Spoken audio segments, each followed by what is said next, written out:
Good evening, ladies and gentlemen. Good evening. We wanted to address the issue yesterday the other day that I didn't have a chance to address with respect to Joy Reid. For years, I was confused about Joy Reid and her perceived attacks on black men, black masculinity, and the black family structure. So today, I wanted to kind of look at a different type of scholar. The scholar we're going to run with today is Professor Griff. Well, I'm evolving along with everybody else, and I'm slowly getting weaned off of Western canon of academia because I'm starting to realize that in a large part, all of Western canon, when I say all, I mean all disciplines, I start, given the fact that I studied history in graduate school, I went to one of the best programs in the country. I start to realize that history, wait a minute, history's full of bullshit. I realized that in grad school. And then when I got out, I'm gonna go ahead and share some with you. I'm feeling that. I'm feeling that type of way today. I taught history when I jumped out, fresh out of grad school, and I start to think, oh my gosh, I need to stop with history because I felt like it was taking me away from God because I was real deep in the Baptist church. I was baptized at 16th Street Baptist Church, and I just loved my church in Memphis. Found a church home in Memphis, and I left history and I went to physics because I joined the total force community, got commissioned as second lieutenant, and they long story, but they put me in as an aerospace education officer. I was in computer science. I was in science, even though I had no degree in science. They just kind of like put me where they needed me, and that turned out to be a blessing. But I taught biology and physics for 2 years, biology 1 year, physics 2 years. But namely because I couldn't handle history anymore. I felt like it was taking me away from God, but actually it was bringing me closer to God because a lot of stuff in the church was wrong. It was propaganda. It wasn't real. Not all of it, but a lot of it in the church I was involved with was. But long story short, um, we're gonna. I'm today. I mean, I've been kind of being weaned off of Western academic canon. I don't give a fuck what type of degree you got. And Joy Reid is a stooge for this. Joy Reid went to Harvard. And there was a time and place where I thought that Harvard couldn't do any wrong. I spent a little time there, but I'm not here to talk about that. And I just kind of thought that set the standard. But what I start to realize is journalists generally journalists from Ivy League institutions seemingly had some type of agenda. So today we're going to explore is Joy Reid a journalist or a propagandist for the system of white supremacy? And last but not least, is Joy Reid black? Was is she? I'm not just asking a question, not making a statement. This is not going to be a very long space, but we're gonna jump into that. So first and foremost, is Joy Reid a journalist or a propagandist? Well, we have to look at her lineage. To my understanding, her lineage is. I'm trying to think of what African country her family from. Congo Okay, go ahead. and Guyana. Okay, She's from South America and Africa, Congo. so her lineage does not go back to. She's not foundational Black American, and that's okay. We got writers like Welsing in the room. We got writers from other places. That's fine. But what I wanted to go over with y'all today is a piece of scholarship from Progressor Professor Griff that almost got him killed, called "The Secret Covert War on Black America." Professor Griff says the U.S. quote, the U.S. government's intelligence divisions have developed advancements in studies of psychology that has been giving them much more control over its population. It initially used these advancements to develop psychological warfare programs to manipulate foreign populations, but it eventually decided that this same method of psychological warfare could be used domestically as a tool to manipulate public opinion. Hello. So what we're going to look at is how did Joy Reid shape public opinion in America with respect to foundational Black Americans. So let's open the question. Wani, how do you think Joy Reid shaped the public opinion about Black men and the Black family? Well, what I noticed is I don't have a TV, so the only way that I would see something like a Joy Reid is from clips. So I didn't hear all of her rhetoric, but I heard enough. When I saw her, I said, why do they have this horrible looking Trump comb over hairdo woman screaming about Trump, of all people to argue about, when you have the same hairstyle that he has? They're putting her up as the voice of Black America. And this woman is from the Congo and South America. So I don't understand how she has anything to do with Black American causes. And that makes sense because she was calling our lineage Russian bots for months. And I'm not sure what happened on that, whether she apologized or acknowledged that we were not Russian bots. But when we pushed back against Democrats and said, hey, you need to give us tangibles, we need to talk about reparations, we have all of these things we want to do. If we said something like that, she couldn't even conceive that a group of people would be questioning the Democrats, that someone would expect something for their vote. I thought she was very unprofessional, horribly groomed, insulting, and just sitting on television crying. Nobody wants to see her crying. She's already hideous as it is. Her smoke alarm was going off. She's doing all of these things. And I said, what has happened to television and the quality? We didn't have um, announcers back in, long ago. These were professional people. They put their suit on, they said their part, and they went home. You didn't see these broads crying from home, talk with the smoke detector going off in their dusty looking house. You didn't see that kind of garbage. And I just wondered, what is this? Why are they portraying her this way? I was in a room just before this one, and it was very frustrating because the person was just sitting there talking to another woman and wouldn't let anybody on the stage. So my answer was like, why don't you just call this broad? Like, what are you doing? We don't want to hear you and this person talking back and forth between the lines because you're not brave enough to say she's not black. How is this woman black? She just found out what that is. That's not even a word from her background. Um, anyway, they were in there talking about Kamala being black, and the woman already said she was black by love after being caught saying that some black looking woman was her grandmother. I mean, like, when did these people fess up to the lies? That's what I just don't understand it. They called Kamala black. They're acting dumbfounded that this woman might be going against Black American, things that we want to happen. Of course, she's going against things we want to happen. She's not us. And they're acting dumbfounded like they don't understand. Like, why on earth would a woman that has nothing to do with America not be talking about things Black Americans want to talk about? How could she be the voice of Black Americans because she's brown? Do these people have any idea how things work?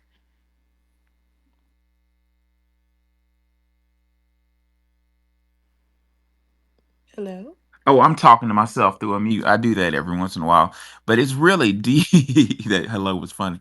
It's really deep how things work. I want to connect some dots. Um, Joy Reid, one headline showed that she got fired for spreading leftist propaganda.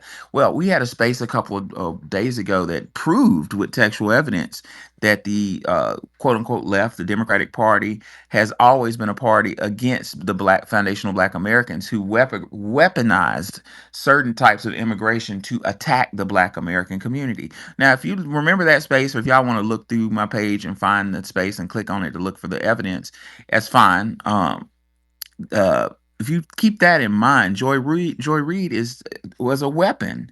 Also, in several spaces, we proved that the NAACP was founded in diametric opposition of Black movement. So, those of you who weren't in that space, I'll quickly outline it. The NAACP, according to Dr. Howard Zinn, and I'm paraphrasing, was founded because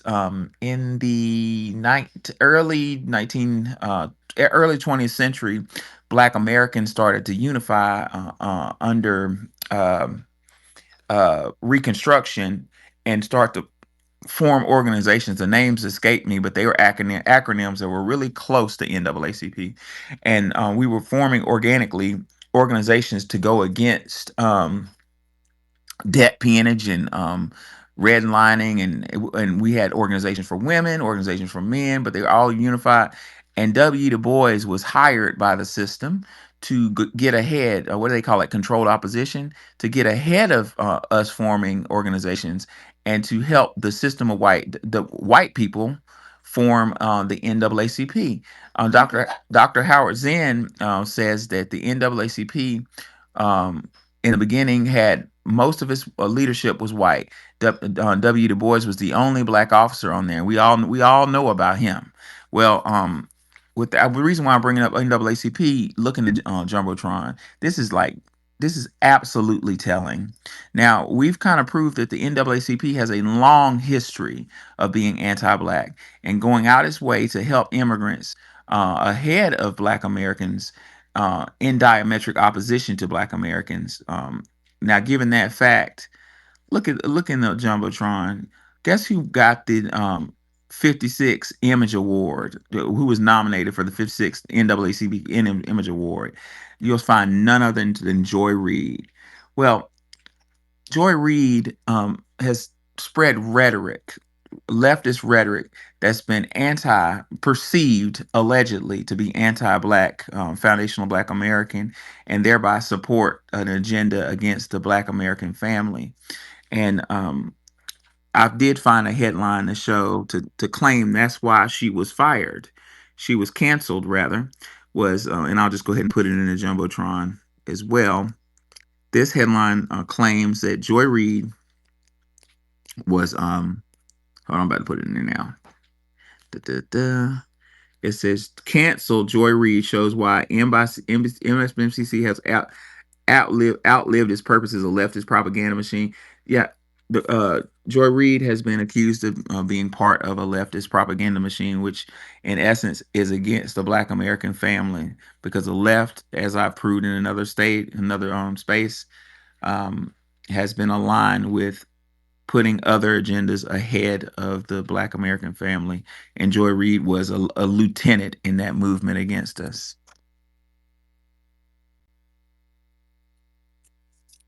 Am I wrong? Shouldn't there be more professional behavior from somebody on the news, or is this just the way it is right now? Like when we used to have very attractive flight attendants, and now they're so big backed and boxy they can't even get down the aisle. I mean, there are limits to how wide you can get before you can't get down the aisle.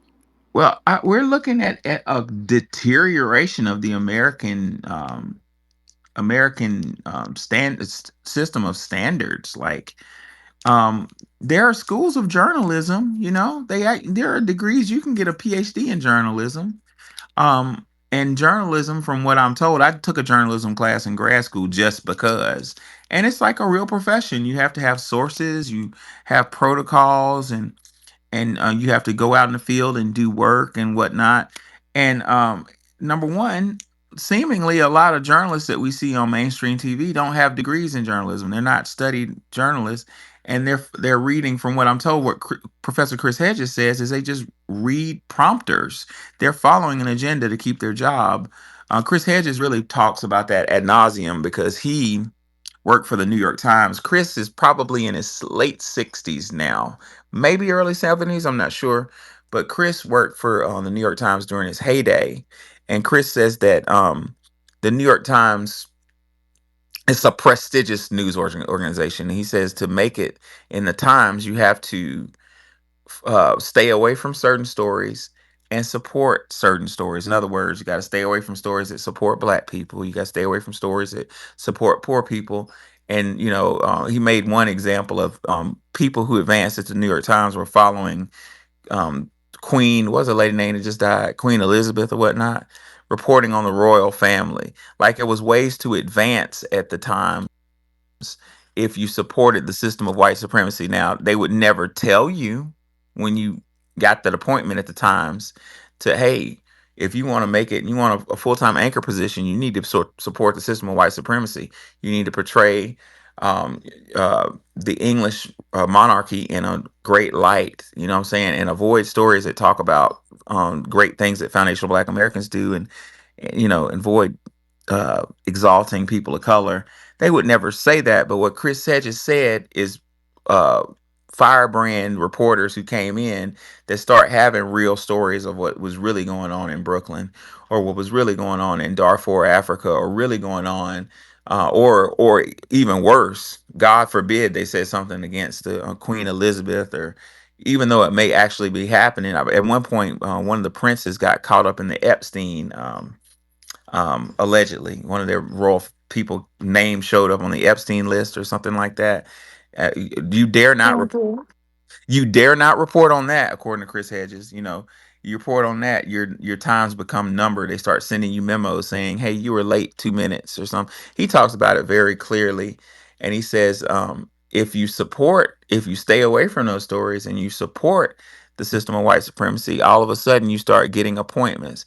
And Chris says something very powerful in the professional world that I find disgusting because it's in my world of academia.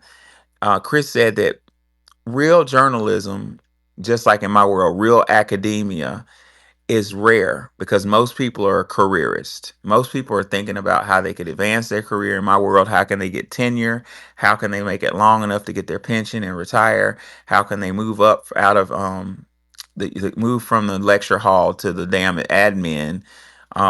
That's what people's focus are on. I'm not trying to toot my own horn, ladies and gentlemen, but often I'm the only scholar in the fucking building who's really about scholarship. It's gotten to Black scholarship. It's gotten to a point now in my career that my students follow me around like I'm a prophet because they say, Professor A is the one telling the truth. Like, the truth is so rare that I'm not even that bright. I'm not that smart. I'm just telling the truth as I see it because I don't want to damn my soul to hell. So I'm just telling the truth as I see it, and the truth is controversial. People are like, "Ooh, wow, he tells the truth. Follow him around."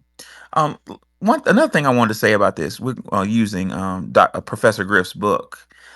Professor Griff says the U.S. government has an extensive history of conducting planned campaigns of excessive strategic psychological operations through the national media. Hello, there it is. To domestically direct the perceptions and the climate of the nation towards governmental objectives. This is going to get deep as fuck, y'all. Information given through the media can greatly influence every facet of our lives. Now, Joy Reid has professed to be a black woman. Wani, would you say she was black? Not at all. Her people just discovered that word. People from Guyana, they may look black, but they're South American and they think like that. A lot of these people have Chinese ancestry and Chinese last names. They just don't think the same way. That's why they don't have any movement or any motion down there. They have to come up here, pretend to be us, and then they do everything askew. They don't have the black thought. So they'll do things. They'll say, "Yeah, this is I'm a voice for black people." And then they just perform that. You Hmm. see, they're performing this activism, and if they think that that means being mean to Trump, and for the Democrats, she doesn't even know what she's doing or talking about. She's crying because they can't talk about dildos in elementary school. You beat me Is to it. I'm is that what she wants to do? I mean, that's where I'm yeah. headed. That's where I'm headed with it, Wani. So the answer is no. But the media machine has professed her to be a black woman, i.e., representing us. So by proxy, she's been. Let's look at what Griff just said a minute ago. He said information given through the media can greatly influence every facet, and he also said the conducting planned campaigns of extensive strategic psychological operations through the national media to domestically direct the perceptions and climate of the nation. Stop right there. domestically direct the perceptions and climate of the nation. So the media is a tool that's used to control the way certain groups of people think about um, perception, right? Well, let's look at Joy Reid, who is up in front of everybody. Um, she's claiming to be black. Okay. All right. She's a leader in the media. Okay. All right. Does Joy Reid have a husband, Wani? I'm not sure. I don't remember one. Let me do some fact checking right quick. I'm going somewhere with this. So, if Joy Reid had a um, family, she was married. Um, uh, the perception given by she's married with three children, but I remember her rhetoric kind of being more inclusive of different types of ideas. So she people like her are used by proxy to guide perceptions and climate towards national governmental direct objectives. So I'm just in my view, Reed was used as a tool to spew leftist propaganda. And if she was foundational Black American, there would only be so far she would go. As a foundational Black American, it's only so far we're gonna go for $1. Now, I need money just like everybody else, but at a certain point of betraying my own people, I'll say, you know what, fuck that, I'm not going that far. So, like Wani said, she had zero allegiance to Black Americans. Why would she give a fuck? So if she was given an agenda to speak poorly upon Black men or to promote a certain agenda, I got to be codified because people, my colleagues listen to this show, y'all. So forgive me. I'm trying to talk around certain things to promote certain agendas that are detrimental to the Black community. Why would she give a fuck? That's part of this attack. We saw this with Kamala Harris. Kamala Harris was not married to a Black American. She was married, but she was married to somebody, and you can't help who you fall in love with. So I'm not judging that, but I'm saying that Kamala Harris was married to a Caucasian man who had his own children, and Kamala Harris was being promoted to be um, president of the United States. That was going to inspire a lot of and just like Joy Reid, Kamala Harris was being espoused to be Black American. That's a Black woman. That's a Black woman, and unfortunately, ladies and gentlemen, um, I'm involved with these circles, and a lot of foundational Black American women really believe. Wani, I think they really believe. I don't understand the brainwash, but I know a lot of foundational Black American professors and scholars and attorneys who would say that she's a Black woman. Why you ain't messing with a Black woman? Well, the danger of Kamala Harris is Black females, young Black females, started to look up to her and look at her life path. When you look up to somebody, you tend to mold your life after. I did it. You mold your life after what they did because you want to get to where they got. And what type of role model was Kamala Harris to a young lady? You know what I'm saying? Bad An one. awful one. She basically through her actions told young ladies that if you want to get to the top, you have several options to get to the top, which I'm not even going to address on the show. Y'all know what I'm talking about. Um, so Professor Griff, and I'm going to put all the scholarship in the jumbotron because I think it's very important. Professor Griff further says when these pop propaganda programs stop right there, it's my opinion that Kamala Harris was part of a propaganda program to keep our Black sisters away from marrying brothers, number one. And ladies and gentlemen, I want you to look at some of our powerful sisters in government in ultra powerful positions. Notice who they're married to. You see what I'm saying? And look at some of our powerful brothers in very high positions. Notice who they're married to. That means something. Um, Professor Griff says when these propaganda programs are directed at particular targeted groups, they can be effectively used as a psychological manipulation tool while implying that they admire, respect, and trust only whites. And what greater form of trust can you have than being married married to someone, right? Who was Kamala Harris married to? Who is she married to? What type of trust does that say?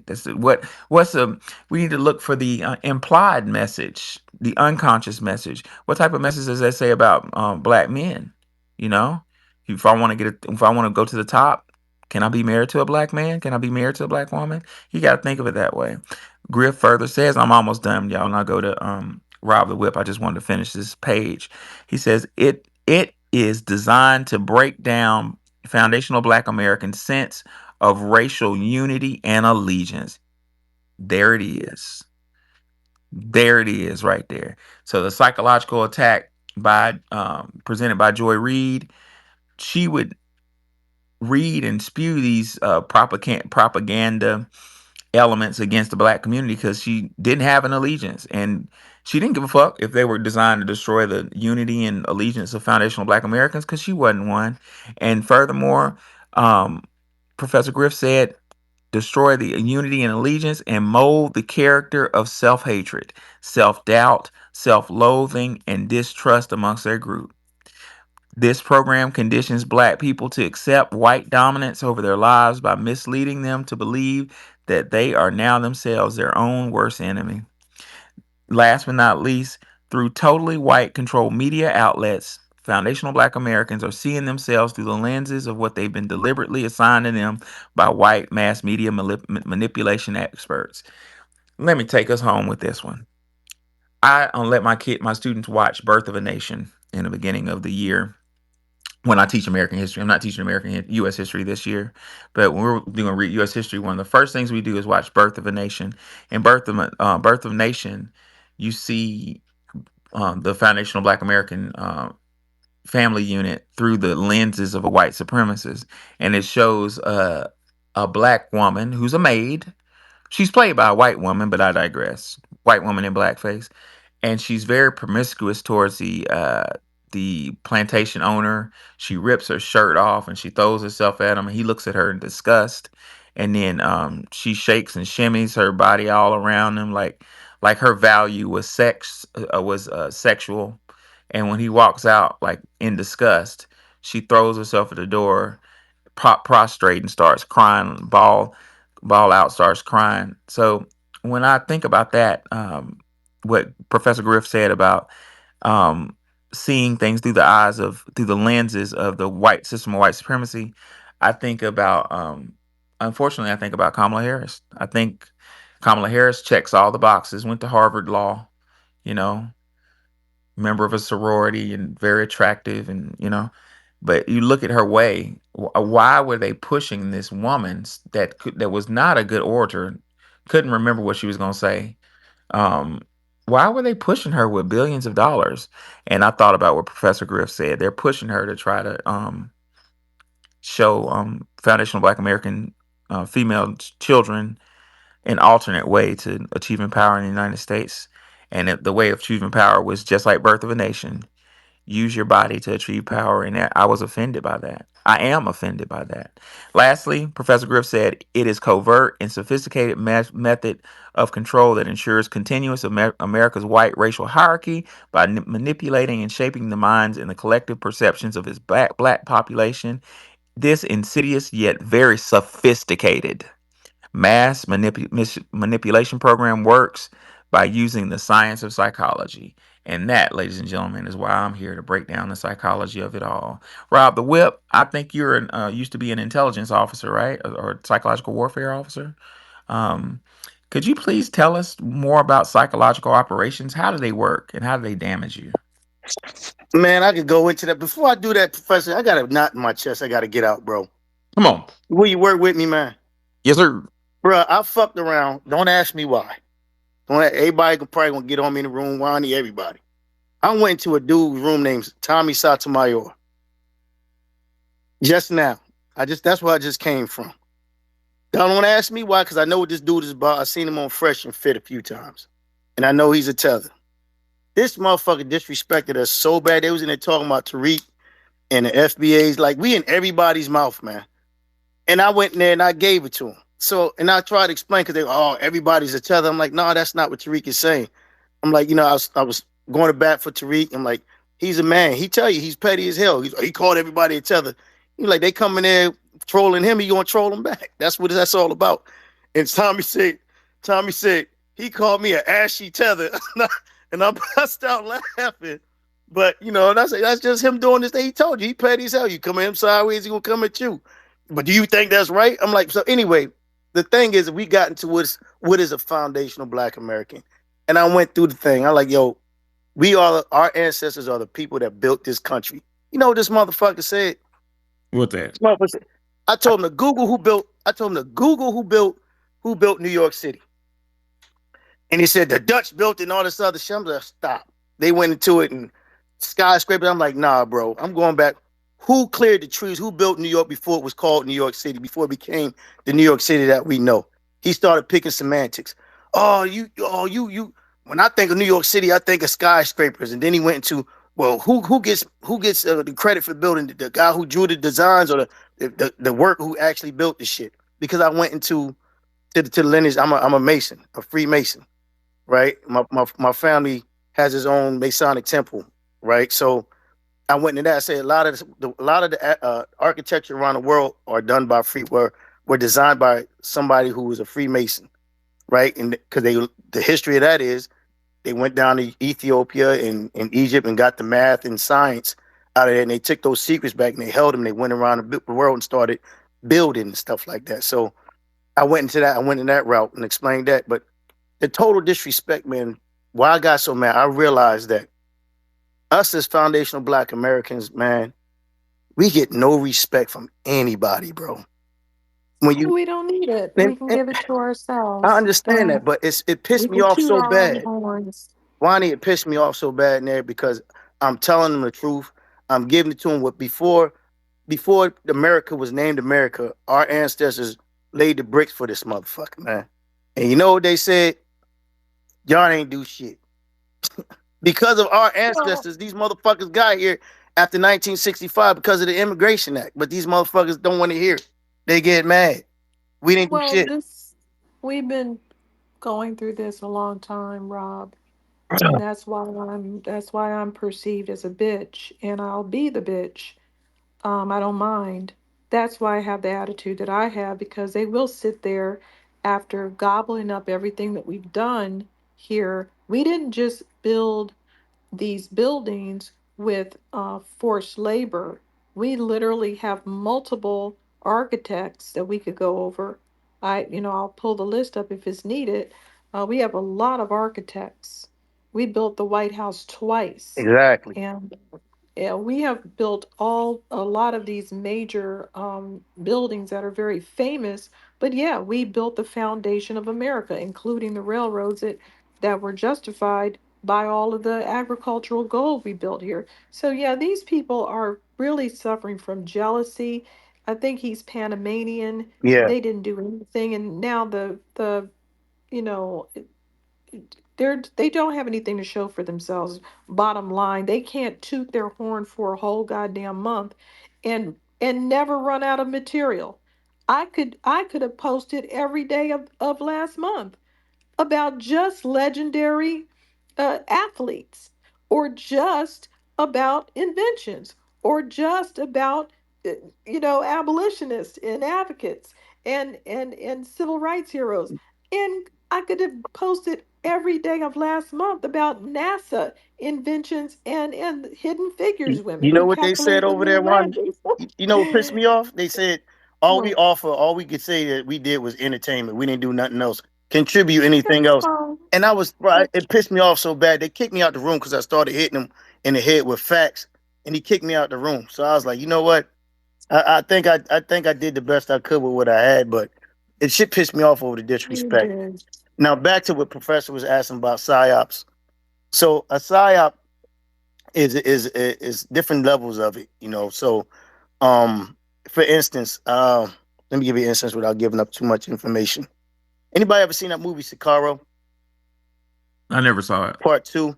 Well, there's a scene in Part Two where they took a little girl who was a drug lord's daughter, and they picked her up from school, and they act like there's another drug cartel in Mexico that nabbed her, and then they tied up the guys who were escorting her from school, her drivers, and let them know this is what you get for messing with another cartel. They gave another cartel's name, and they kidnapped the girl, took her to Texas, and then turned around and kept her covered up with a hood. This is a psyop. I'm explaining. They had her in the room. They had her covered up with a hood, which she couldn't hear or see. And the same guys that kidnapped her, they put on DEA motherfucking gear, and then they act like they raided the house, and they let her know you're safe now, and we're going to get you home. You know, it's a lot of confusion that's involved to make you whatever their agenda is to make you go along with the agenda, basically. So Yeah, in yeah. a Go ahead. in a psyop, there are different levels of psyops. All depends on whatever the goal of the operator has, and his a psyop is geared to steer you towards the direction they need you to go in order to get the job done. That's what a psyop is. Well, and thank you very much. And I wanted to point out some examples, concrete examples. In 1951, the United States Navy, and this is recently declassified stuff, y'all, just FYI. In 1951, the U.S. Navy engaged in Project Chatter, which used to be highly classified to search for a truth drug. They and I'm not. This is not my own thoughts. This is coming from Professor Griff's book. He says they were, quote, they were looking for a way to make someone talk fast in the event of a security emergency. These experiments used barbiturates, amphetamines, and heroin. The drugs were supplied by the Bureau of Narcotics. Some of the experimental subjects included scientists themselves, mostly students. So allegedly it was abandoned. But these social experiments kept accelerating until the U.S. government got involved with a human research program named MK Ultra. Yup. According to Professor Griff, trauma-based mind control programming. Uh-oh, I said it. Ladies and gentlemen, I said trauma. Black Americans, what does everybody on this stage have in common? We dealt with some type of trauma. Um, Either prescribed vis-a-vis media, in personam, or both and. Trauma-based mind control programming can be defined as systematic torture that blocks the victim's capacity for conscious processing through pain, through pain, terror, drugs, illusion, sensory deprivation, sensory overstimulation, oxygen deprivation, cold, heat, spinning, brain stimulation, and often near death. Guys, we check as Black Americans. We've been checked on so many of them goddamn boxes. Pain. We're put through the pain of what's the word when you deny somebody deny dignity, like, man, terror. We deal with terror every day. We're dealing with terror right now. Terror on the job. Are they going to fire me just because, I'm afraid to wear Jordans and hoodies because I get terrorized on my job when I act like a black man, even though I am a black man.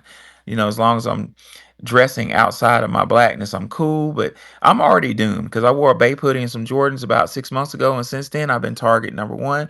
Ooh, he acting like a black dude. I looked at. Anyway, sensory deprivation, overstimulation, drugs. I mean, we check half them boxes. And Professor Griff then says, then employ suggestion and or classical operant conditioning with well-established behavior modifications to implant thoughts, directives. Let me give you an example of implementation of thoughts. Sexy Red is a psychological operation. She doesn't, bless our dear sister's heart, she probably doesn't know it. Or maybe she does. I don't know. But she seemingly doesn't know. But she's implanting thoughts into the children, into little girls. I'm a professor of education. Education is psychology. And unfortunately, in any demographic, you have a group of children who think they can't do. They have a horrible family structure. they got a fucked up hand of cards. So if a little black girl sees Sexy Red and sees her very successful, it's natural. And the little girl can't do math and is not really good at writing, doesn't have a strong family structure, but the little girl is perceived to be kind of pretty. That Sexy Red becomes an option because everybody wants dignity, everybody wants money. Well, I can't do math, I can't do math, writing, ELA, English language arts. But you know what? I'm pretty and Sexy Red successful. Then you give them all these options and venues to exercise Sexy Red's behavior. I'm gonna leave that to your imagination, but I've seen this play out in real time. I've had college undergraduate students who didn't have enough money for tuition just say, "Fuck this, I'm dropping out," and I overheard them say that they were going to do OnlyFans. And I've talked to a lady professor friend to try to talk them out of it, but they were like, "That makes more sense than finishing this degree." That's psychological warfare. I'm gonna continue, but before then, let's go to Black Truth. I hadn't seen you in a while. Black Truth, what's going on with your man? Hey, how's it going, Professor Allen, Sister Wani? All is well. Everyone in the room, salute to you all. I just wanted to comment on what Brother Rob was talking about real quick with the situation with Tommy Sodomy, the Sam Bozo, who keeps interrupting spaces, keeps trying to troll people. He typically does this, when people, I mean, I I think it was a couple of days ago I logged in and it was like entering a crime scene. I mean, going back and forth, spitball fights and stuff. But I want everyone to notice his tactics. All he does is he frames a narrative. So he'll post some kind of triggering video about, a black woman, and he'll say something like she has a BBL diaper or something on, and he'll try to get people triggered, and he'll frame an entire narrative around what you're saying. So even the room that he had, which he just recently blocked me, you can see what happened there in the jumbotron if you would like. But his whole entire room was talking about how why would FBAs not call this or that tethers, and he framed it in such a way where there's no way he's going to lose because you're arguing in bad faith. He framed the narrative in his way. Just like when Sister Wani hit him with the fact of Europeans searching for or hearing about the woman who bathed in Africa and going there, he framed the whole entire narrative that this was the R word, and we were falling in love, and we were praising falling in love, and calling the R word falling in love. He framed the narrative. So that's all he does. His whole entire tactic is to get people triggered, frame a narrative, add some humor in there, maybe like a jab to get people riled up, and there's absolutely no reason why we would engage him. His whole audience is full of Sambos. He may draw a large audience, but they're not progressive individuals. They're not doing anything progressive. Their voice is insignificant. That's why they come over to your platform, Professor Allen. That's why they come trolling Sister Wani, trolling the FBA community, because they know their platform is full of just essentially nothing burger accounts. And just wanted to add that. But let me address the topic of the room as well. Is Joy Reid a journalist or propagandist for white supremacy? Definitely a propagandist. Everything that she spewed out of her mouth was propaganda for the left. And people just got tired of it. I mean, calling us Russian bots, sticking up for every single issue except for us. And one of the things that should annoy anyone who's of her lineage is the fact that she didn't stand for her own people who are in the Congo, who are suffering. Now that doesn't have anything to do with us, but I don't even see how she would have the support of her own people when she didn't speak for them and the situation they're going through during. I'm if Correct me if I'm wrong, because I haven't seen a single episode of Joy Reid's show, but I've never heard of her bringing up the topic of what's happening in her homeland, and that's what they do. They just frame narratives. It's actually kind of similar to Tommy, only she's on the left instead of the right. But is Joy Reid black? Aesthetically, yes. Culturally, no. She is Congolese and Guyanese. She's African and South American. So, I think I answered those questions. Thank you. Outstanding. So, thank you so much, Black Truth. So, Black Truth brought up a really good point about meta narrative framing, which is a military tactic. Again, we're talking about military grade attacks. Meta means very small.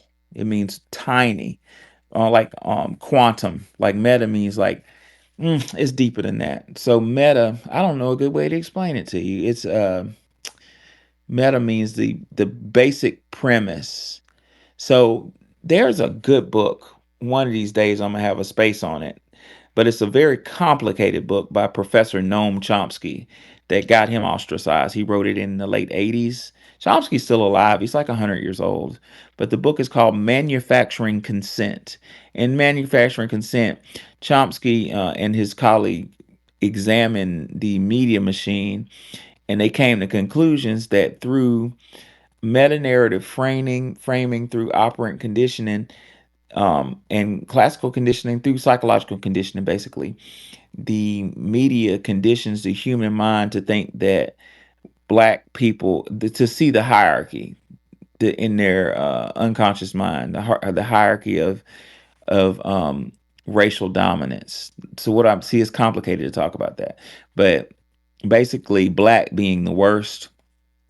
And when I say black, I mean foundational black American being. And the way Chomsky put it was very interesting. Chomsky said there are two types of people in this media machine. There are worthy victims and unworthy victims. Now, let me break that down a bit. Chomsky said there are people who are worthy of sympathy. I feel sorry for you. Something happened to you and it shouldn't have happened because you're a human being. You have dignity. And bad things should not happen to you. So, if bad things happen to this human being, the news media is going to mourn them. The news media is going to beg for justice, demand justice, not beg, I'm sorry, demand justice. Now, Chomsky had a whole other group of people called unworthy victims. An unworthy victim is somebody who gets done wrong, but it should have happened to them because whatever reason, God doesn't love them. They're less than me. They're less than human. And Chomsky uses is a book full of analogies, using snippets of the news. So, in the beginning of the book, he has a Catholic priest in Ukraine, blonde hair, blue eyes, who, in defense of his faith, went in the neighborhood and told a drug cartel in Ukraine, a Russian drug cartel, to stop selling drugs in the streets, or he's gonna go against him with the power of the church. The drug cartel warned him to stay, old man, to stay out of our damn business.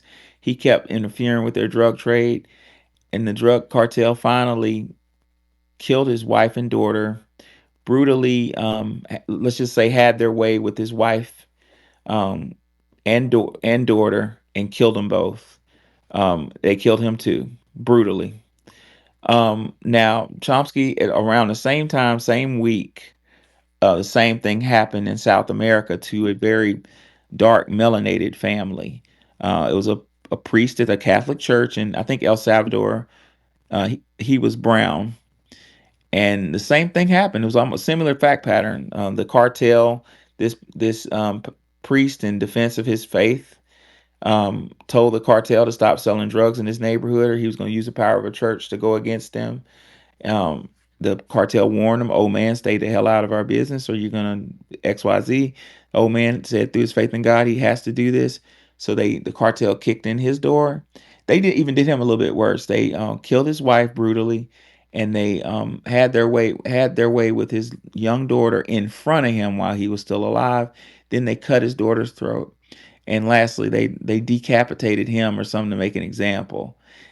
So the news covered both those stories at the same time, and the story on the blonde white priest was a page long with pictures of him, and his wife, and portraying him as a family man. Now, the story on the melanated priest, even though the fact pattern was the same, was not on the front page. It was in the middle of the paper, and it was less than a paragraph long.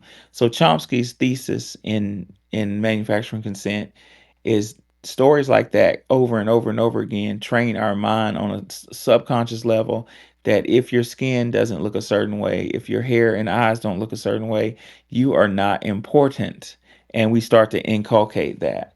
Now, that was a whole lot for me to say this. What uh, Brother Black Truth was talking about is meta narrative framing, and the way you frame a narrative is like I just told you. You make certain groups of people look important and look sympathy worthy, and certain groups of people look unimportant and unsympathy worthy. A really good way to look at this, and I'll shut my mouth, I promise. What was a young lady, the white lady's name? I just saw her today. That she her boyfriend killed her in Mexico or something. Ah, dang it, I forgot her name. But that happens all the time to black sisters, and it never makes the news.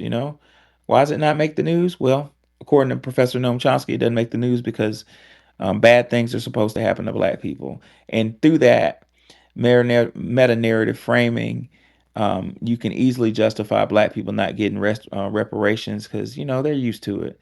Um, all right, moving right But along. then the Go odd ahead. thing about it is that you're right.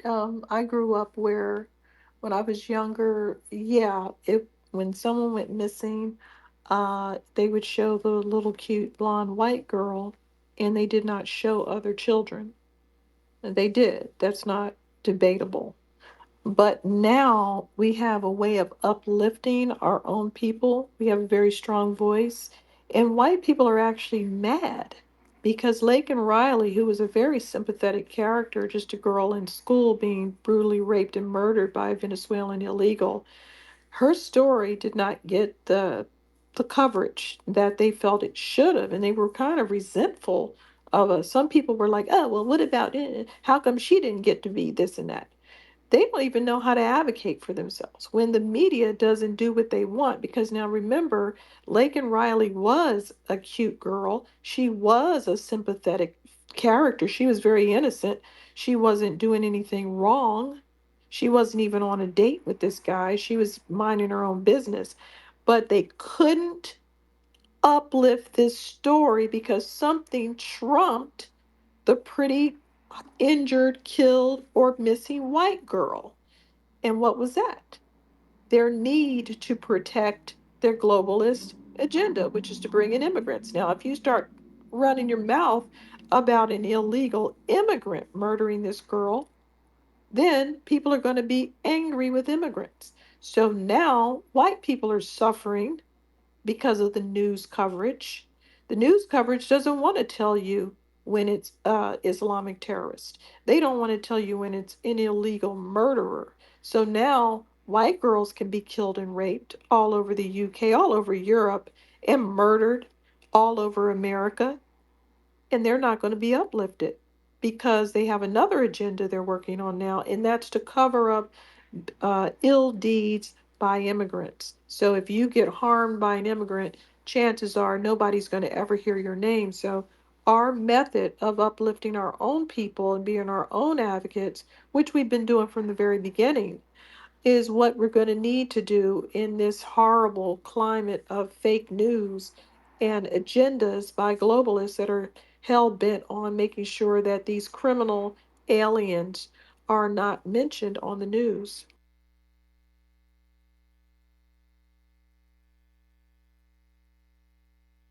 Hello. I'm talking through a mute again. Wow. The system, I was saying, the system is very delicate like that.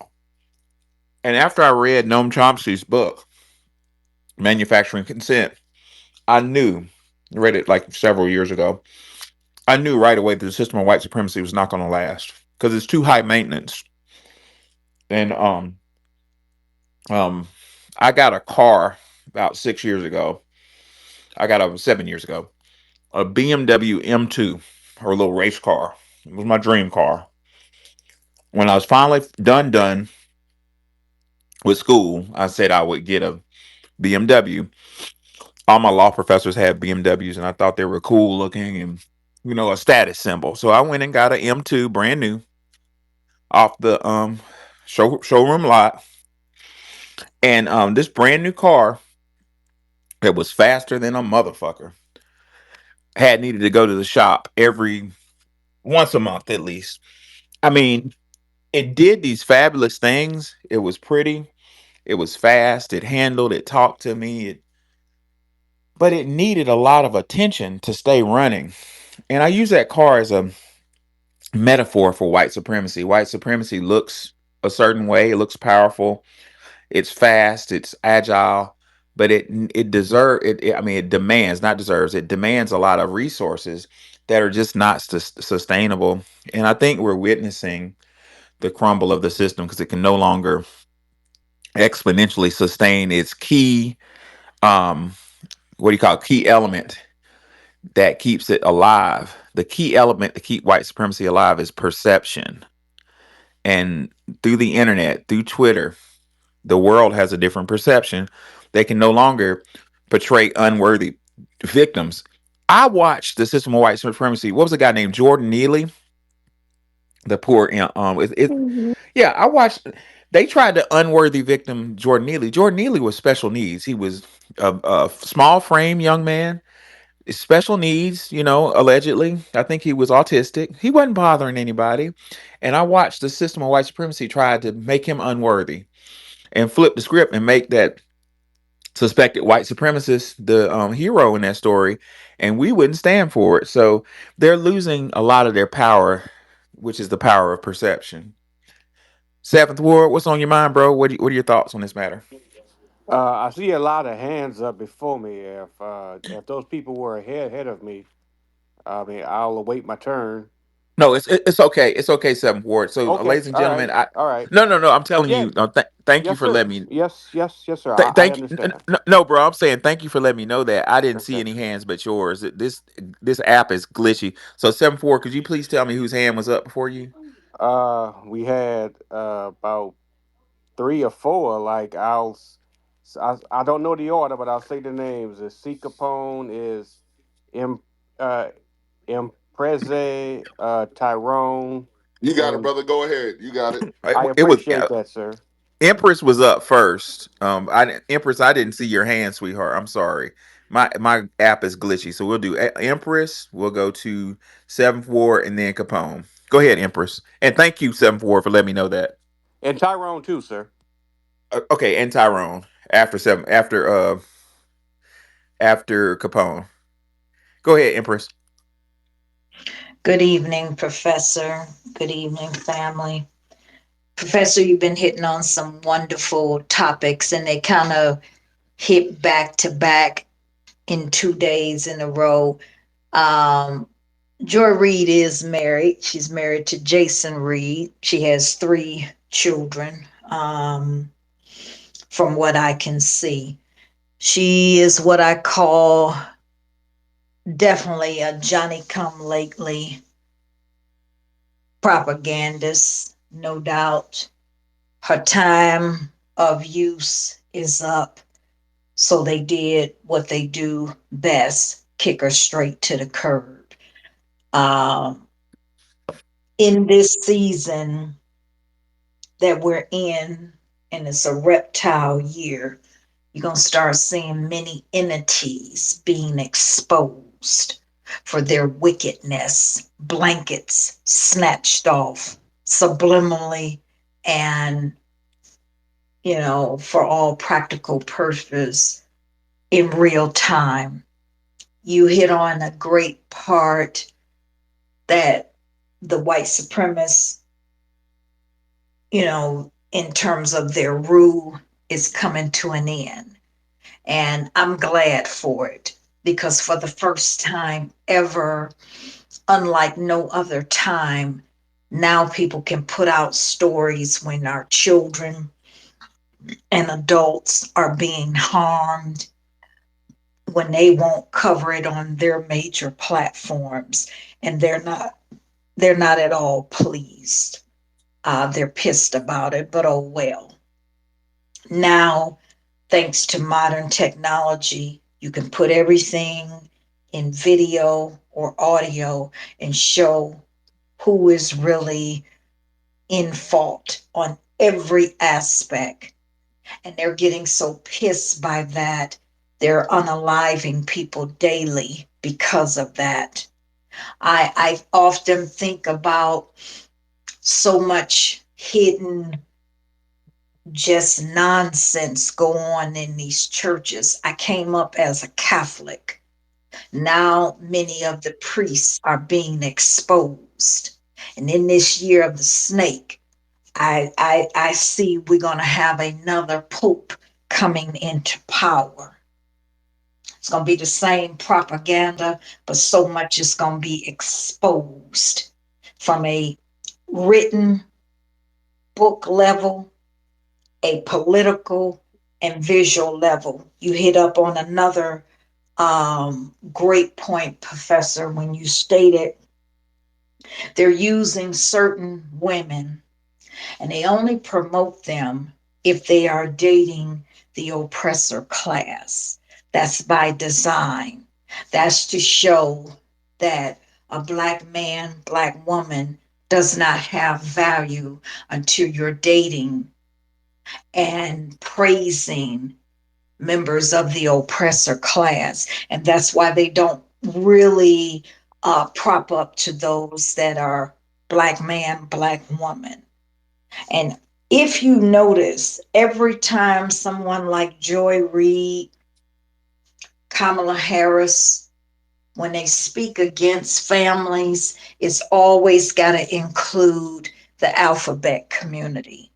That's another agenda that keep trying to force um, into the black community. And a lot of this is getting exposed. Pretty soon, you won't even hear any longer about a sexy red, a Suki Hana, those of low vibrations. You won't hear too much longer about them because they're going to just go by the wayside. They always try to dump their garbage when your mindset becomes clear. And that's why they keep labeling it the woke society. I hear so many during the late night, Professor, where they've been speaking on this against this platform and against Tariq. Then they get on Instagram, and if I had an email for you, I'd let you see it in live sense. And it's jealousy. Jealousy when you have an education, jealousy when you can think for yourself. It's a powerful thing to be alive now because you get to see it play out in real times. Nobody can cover up the shenanigans. But while Joy Reid was fired, the good thing is they're going to be wiping out many other networks within CNN. And that's a good thing. They need to be wiped away. Tired of seeing their lies, their propaganda, and their raccoon behavior. You see, in closing, all of these women coming from different African countries, they have nothing good to say about foundational black men and women. They want to hype themselves up. They can never stop talking about us when we don't give a darn about them. Here in Michigan, you see a lot of them running scared. They wouldn't give you the time of day. When they were in the hotel industry here in Michigan, in the cab industry, they took great pride at exploiting white America and foundational.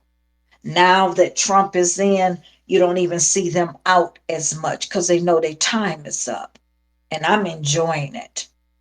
Thank you so much. I do want to tell you, while it's on my mind, Professor, I forgot last night. I thought you would have brought me back up to say this.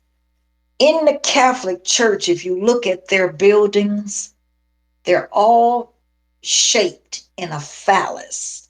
Wow. From the priest's wand. See, I grew up as a Catholic.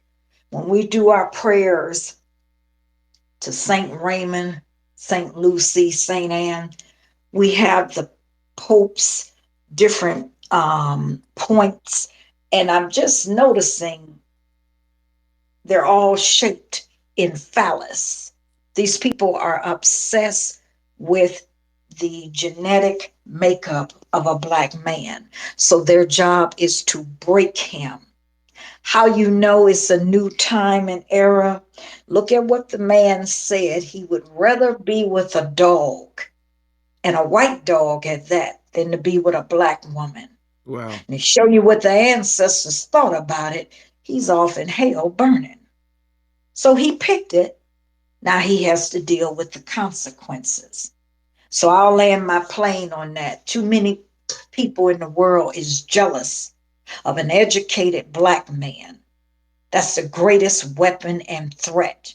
And they make that clear. That's why they take away the different vocational skills. While they prop those of us that are women, they'll do more for the women while lacking for the man. They just want you for your body parts. And then when you don't want to be with them, want you incarcerated so they can buck break you. Have a great evening. Thank you. Much Well, Detroit love. yeah, thank you, Empress. Always a pleasure. Um, yeah, yeah, very true. And I wanted to kind of talk about quickly before we go to, let's see, it was Empress it's Capone, rather. Capone. Before we go to Capone, I want to talk about MK Ultra. We're talking about propagandists. Propaganda is one part of mind control, but if you look at and this book, by the way, if you can find it, the book that almost got Professor Griff killed is powerful. There's shit in here I'm not gonna put on the internet, but I put it in the jumbotron for your reading pleasure. Professor Griff says on the with MK Ultra. Well, what was MK Ultra? 1953. MK Ultra is a CIA program for the covert use of biological and chemical weapons. According to CIA documents, MK Ultra was an umbrella. That's a powerful word, y'all. That means a lot of different things. Project for funding sensitive projects and covert policies and procedures for the use of biochemicals in clandestine operations. MK Ultra was exempted from normal financial controls of the CIA and allowed TSS to begin research projects without contracts or written agreements. TSS stands for Technical Service Staff and was an agency referred to as the Gadget Wizards. Similar to what is to James Bond, as usual, MK Delta, MK Naomi had already been set up prior. Given official permission for MK Ultra, MK Delta became the operational side of MK Ultra. So these are umbrella programs used for fucking mind control, ladies and gentlemen. So if you look at the bold words at the bottom, look at this terminology. Earlier on, in well, I guess it wasn't in this space; it was in DJ Big A space. I kind of dropped a bomb on the space by showing that, according to Jacob Carruthers, and this is very important, ladies and gentlemen. This is very critical. According to Dr. Jacob Carruthers, after 1804, the Haitian Revolution, the system of white supremacy stopped right away. Now, if it's something good about the system of white supremacy that I want foundational Black Americans to do, like tomorrow, like tonight, like right now, is form think tanks. Not on the fucking internet. Go to the woods and form a think tank on how to solve collective problems. And now I'm gonna say non-violently, but I'm not everybody's daddy. But the system of white supremacy will stop what they're doing, put aside their differences, and really think about shit without emotion. No cap. And when those Haitian uh enslaved people without weapons um, turned on the French and beat the living shit out the French. The French, Napoleon had the best army in the world at that time. He had like the Navy SEALs of this day, and they beat the living shit out of the French. Do y'all know the English and the French, who didn't like each other, stopped what they were doing, and the French submitted to England? A lot of evil comes out of England. I don't know why. I haven't figured that out yet. But the English came to the conclusion that the time for physical enslavement was up. This is 1804.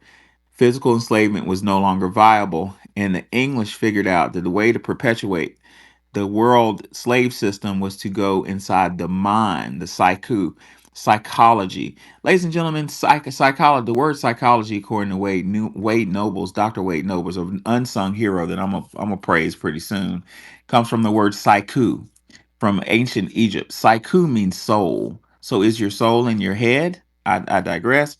Um, anyway, um, so now that we know that the system of white supremacy went to psychological ways of enslavement, let's look at the bold words on page 21 of Professor Griff's book. He says the victim survivor is called a slave by the programmer handler who is perceived as master or god, lowercase g. There are 75% are female. We're talking about test subjects. Female, since they possess a higher tolerance for pain and tend to disassociate more easily than males. Monarch handlers seek the compartmentalization of their subject psyche in the multiple and separate alter personas using trauma to cause disassociation. Now, those were some big words, but as somebody who studied psychology, I see what that's saying. So I'm gonna break it down for my people. What that's saying is, during MK Ultra, they basically found out that women were had a higher rate of success with women because women are geared to, and it doesn't sound right. It seems like men could accept pain, higher threshold of pain than women, but that's not true, gentlemen. Sorry. Women can handle more pain in general than men because they're designed to go through childbirth. So basically, this shit is cold as fuck. But what this is saying is they use trauma to shatter their psyche, bam, like a fucking vase, like dropping that shit on the ground.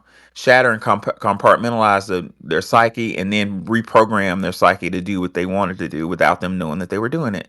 So anyway, it's very dangerous because trauma can be used to program.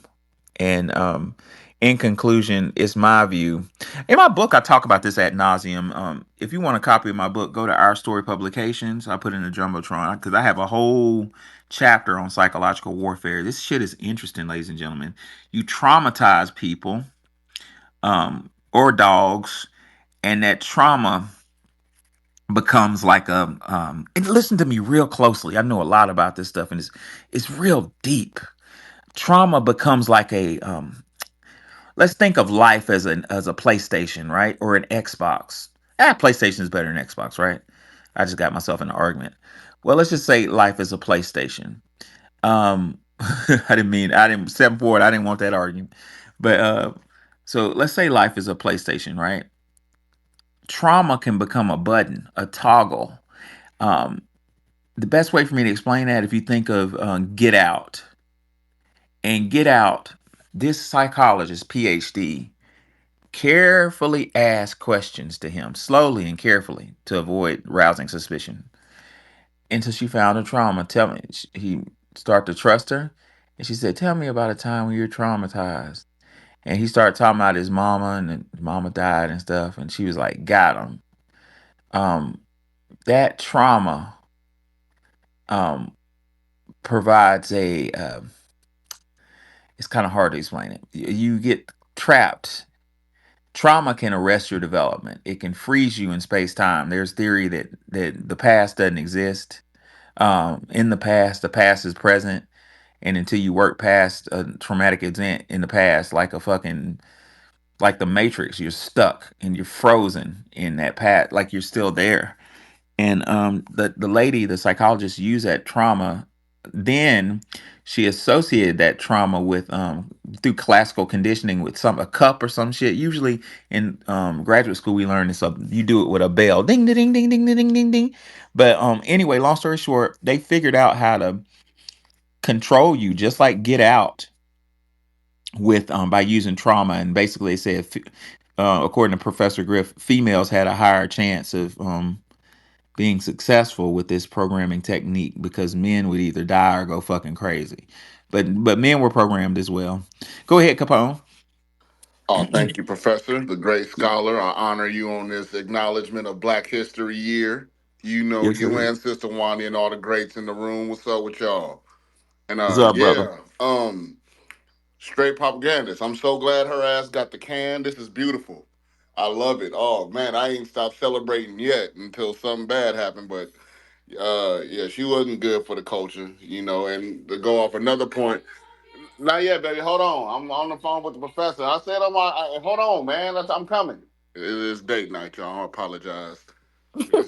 Yeah, Tommy Sotomayor got me blocked too. You know, we had a little debate on FBA, and I hit him with some real facts, like yo, Panamanian possum ain't do shit over here, and you over here talking bad on us. You know, he got me blocked, so that's a good thing. Our culture is resilient. They gonna hate on us regardless.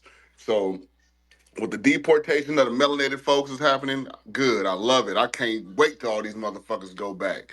You know, for the people in diaspora that's willing to work with us, okay, cool. But we got our own issues to work on.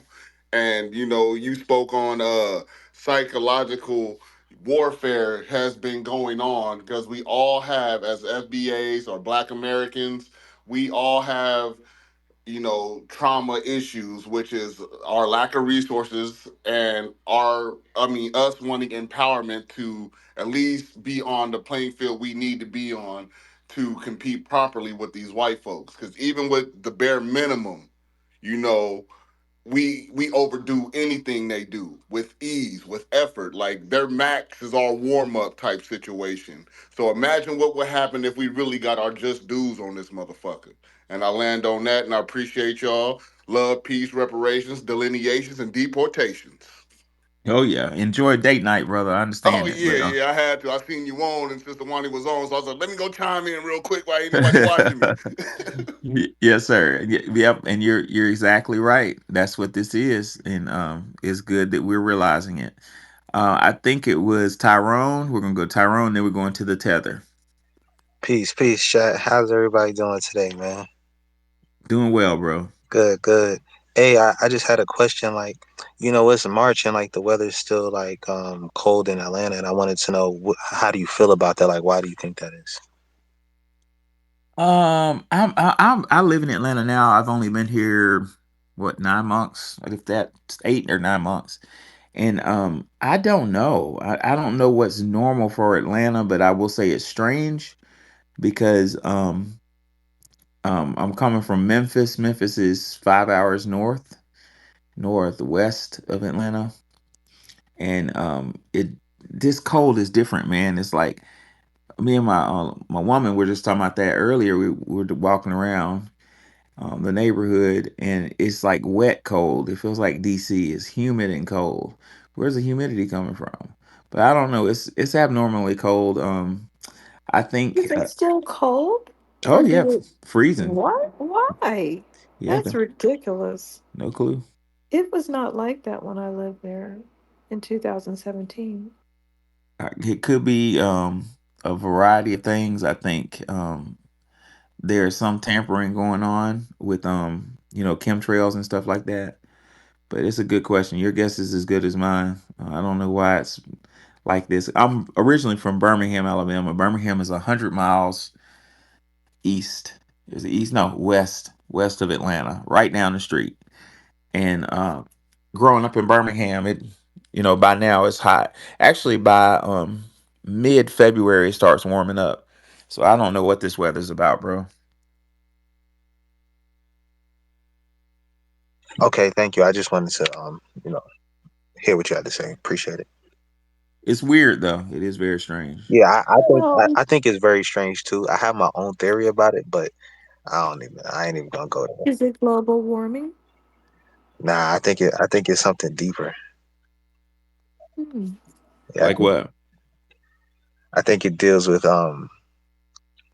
people, like the energy of the people in the environment, mixed with it could be mixed with the chemtrails or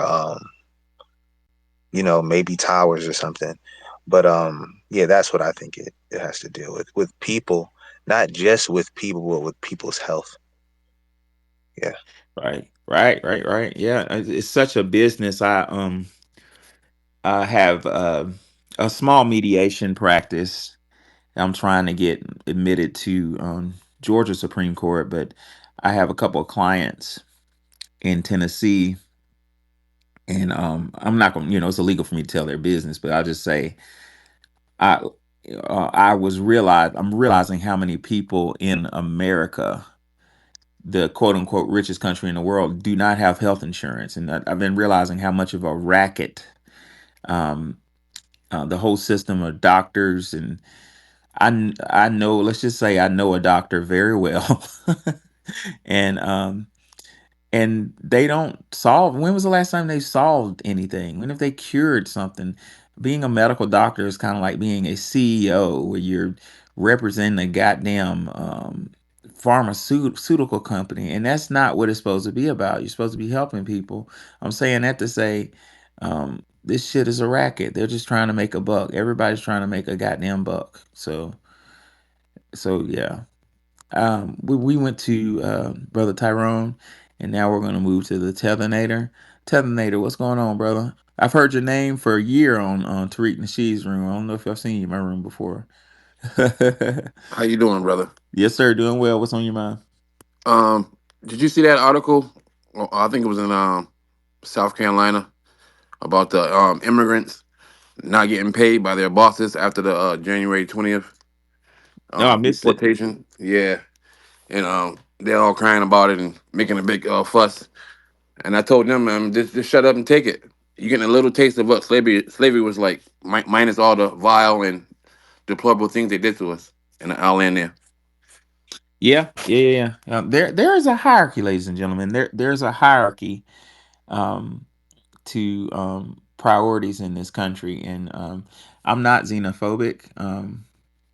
I love everybody, but before you help person B, you need to help person A. And we never got healed. We never got repaired, restored for the transatlantic slave trade. So, unfortunately, immigration has been weaponized against foundational Black Americans. Now, is that the fault of the immigrants? No. If you want a better life, you're going to go where you can get it.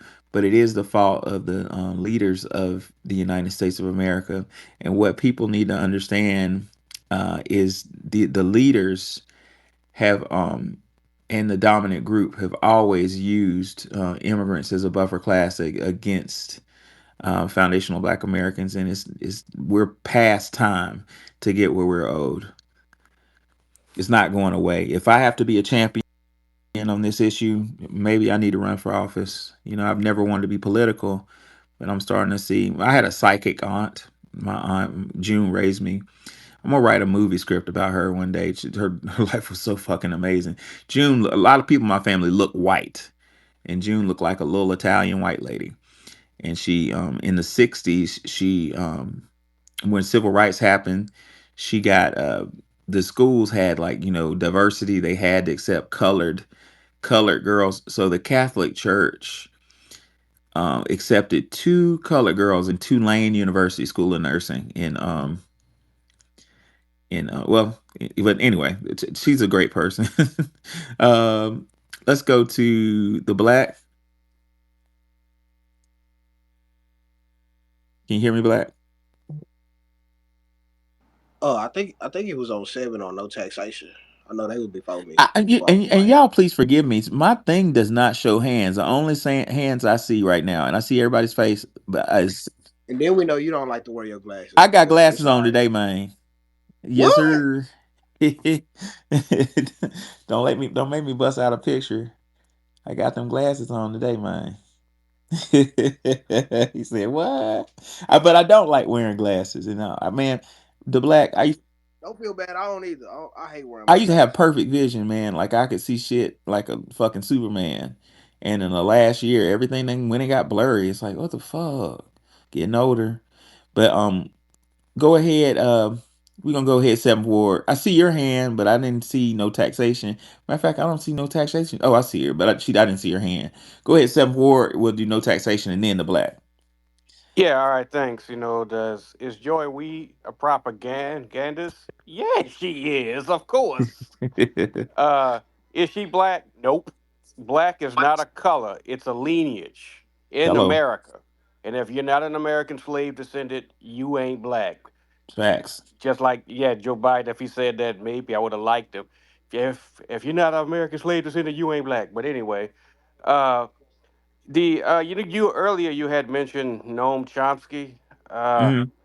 I know I got a lot of email exchanges with that dude, and I used to be a big admirer of that guy. But when I started to learn more and more about him, that dude, he has his own agenda.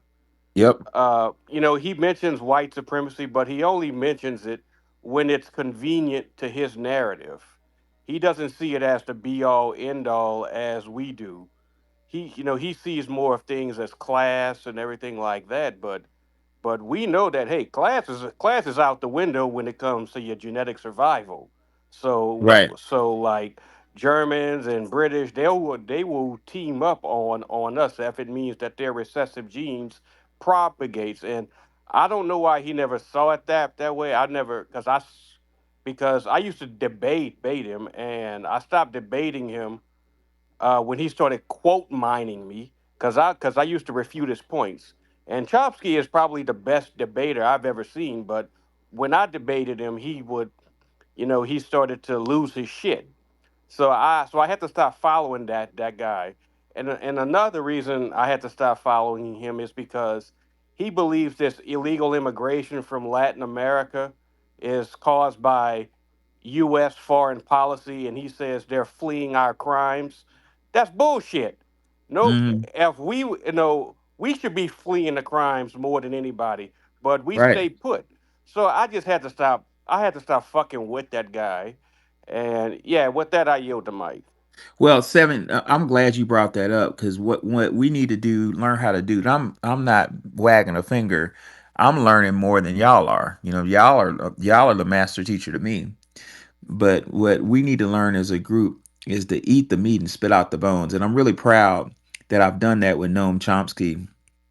I've realized through reading in between the lines that Chomsky don't give a flying fuck about Black America.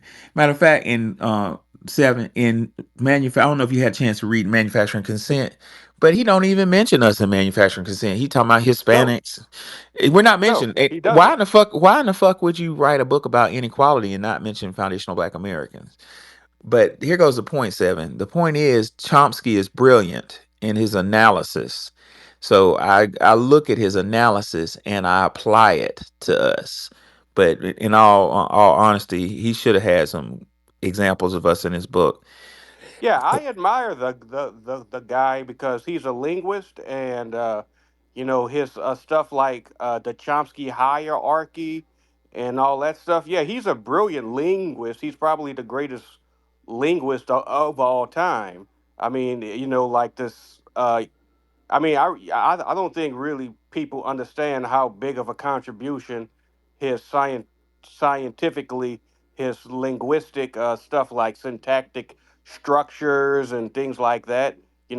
It's all a foundation for like this artificial intelligence. So he's a brilliant dude, but he uses that as a springboard to make comments on shit he's not an expert.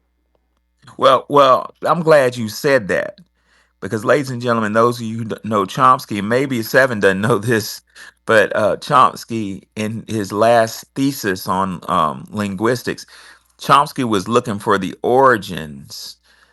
Man, white scholars trip me out, but he was looking for the origins of speech. Where does it come from? Why can And I kind of agree with what he says. I think he's right. what conclusion? Well, his conclusion was he couldn't figure it out. well, he no no he says that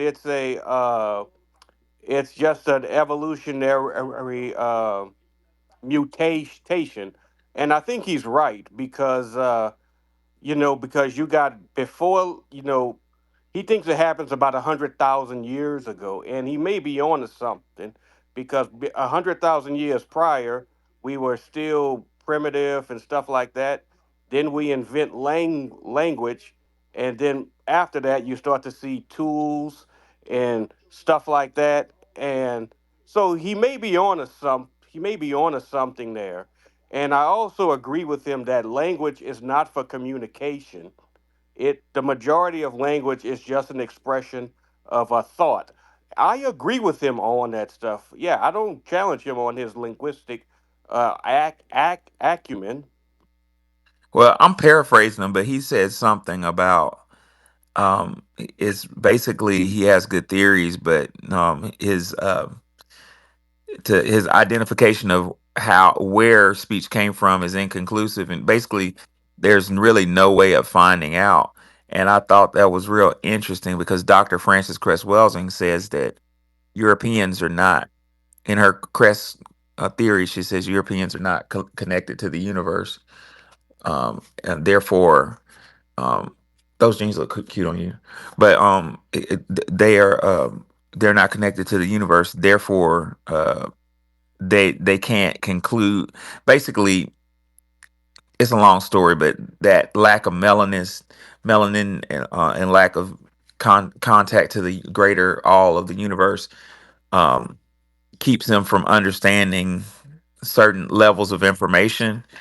And I'm just saying all this long diatribe to say that speech comes from a divine place. And if you look at several books of divinity, it implied the books of divinity implies that the creator created everything with vibration. Let there be light in the Bible.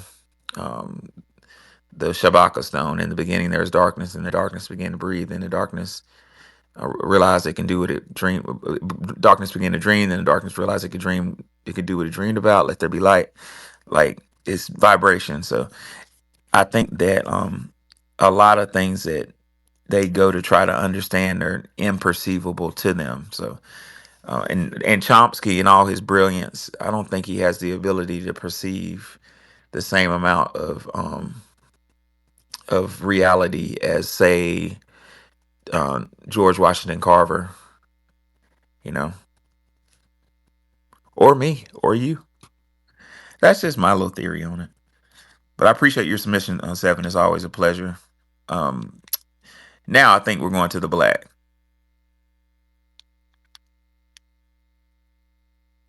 No Okay, taxation. no taxation. Again, y'all raise your hands if you want to talk. No taxation. You might have. Do you have your hand up? And I just don't see it. Yes, I got Wow, it don't have. her hand up and Indy hand It's up not too. showing your hand. No taxation. I'm sorry. Go ahead. No taxation. Man, I done dozed off 2 or 3 times. He's sleeping. Yeah, 'cause this is about the time I usually go to bed, but I try to catch a little bit of something. Fill my head up so I don't have to go to bed empty. Maybe God will bring me a good dream about the information that I take. Um, I hope everybody is doing fine. Joy Reid. Is Joy Reid a journalist or a propagandist for suspected white supremacy, or what is that The system of white supremacy. system of white supremacy? Okay. Yes, she is a journalist and a propagandist for the system of white supremacy. Is Joy Reid black? No. Joy Reid is Congolese. So that's that part about Joy Reid. Now let me tell you something else I know about Joy Reid. I don't know if y'all said it in here. I've been trying to tell y'all about Joy Reid for a long time. Well, y'all wasn't over here. Um,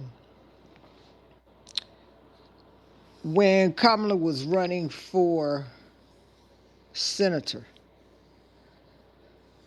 uh, Joy Reid's sister was her producer. Did anybody say that? I didn't know that.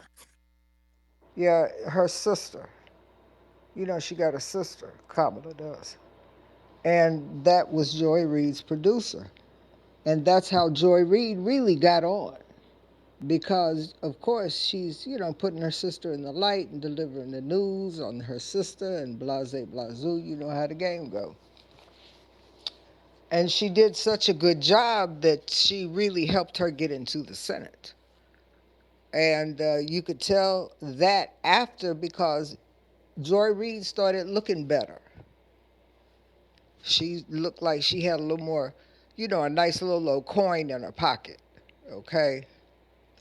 And looking different, like she had some money to spend on herself. And uh and then she got that show, and Harris was up there in the Senate, and Joy Reid was still Kamala Harris's sister was still Joy Reid's producer. Joy Reid got elevated, so the sister, so she ran for, then she ran for uh, the president. Kamala did. And that's when she left and went over there with her sister. Joy Reid's sister left and went over there. But she had Joy Reid was taught so well, she didn't even need to, find and dig the information out of all the wonderful things about Kamala, and she jumping off helicopters and airplanes and chucks and pearls, that kind of stuff. So the fix was in a long time ago for Kamala. Uh, there are so many stories out there from that woman. I can't even believe. I don't even know why she decided to open up her life like that. Oh wow, yeah, yeah. I saw some evidence of somebody. A friend of mine sent me a picture of. Um, well, I'm not gonna be messy. That's not a masculine trait, but it's just she. It was a picture of Kamala Harris. She was in an organization that um had has very questionable um intentions, and it's just like yep. Yeah, gotta be careful about opening your life. You're right Yeah, about that. yeah. She should. I wouldn't have thought that she'd have done it. When she running for president is one thing. Being picked for VP is something totally different. She should have fell back. You know what I'm saying? And just took that slot. She'd have came out looking a little bit better. We wouldn't know so well. A lot of people, not we, but a lot of other people wouldn't know that much about her. I'll Hmm. tell you something else about her. Her. She has a a lot of white women from the state of California around her, and these white women have been with her for years, and they run her offices and stuff in her home state. And they were there, her AG people when she was AG and stuff. And uh, it's my understanding.